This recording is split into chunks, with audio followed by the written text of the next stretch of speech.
खुश आमदीद। बहुत शुक्रिया।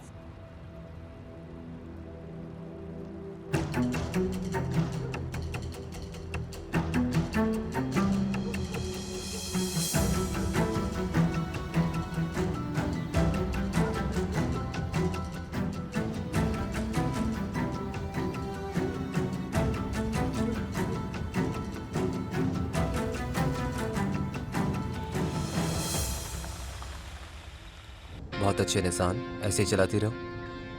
यहाँ से राइट जाना है, ठीक है? अब आराम आराम से एक्सीलेटर से पाँव हटाओ, लेकिन ज्यादा नहीं, बस थोड़ा सा। थोड़ा सा? हाँ, आहिस्ता। अरे तुमने आहिस्ता कहा तो मैंने फौरन से हटा दिया। रिलैक्स हो जाओ, रिलैक्स रिलैक्स। अब एक्सीलेटर दो थोड़ा। थोड़ा सा? हाँ, थोड़ा सा। निसान एक्सीलेटर से पाँव हटाओ, ब्रेक लगाओ, जल्दी। क्या कर रही हो?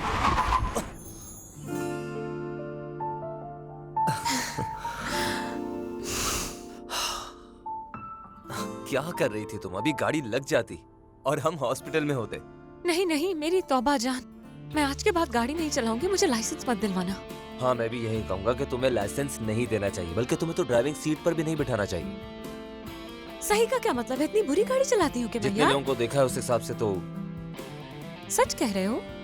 अच्छा ठीक है, तुम्हें बहुत ज्यादा मेहनत करनी होगी, मतलब आहिस्ता आहिस्ता सीख जाओगी। चलो आओ थोड़ी हवा खा लेते हैं, ऑक्सीजन की बहुत ज्यादा जरूरत है। हवा तक तो बात ठीक है, मगर वापस जाते हुए गाड़ी मैं नहीं चलाऊंगी, ये बात तय है। अच्छा चलो ठीक है, चला लेना तुम, बस गाड़ी बचा लेना।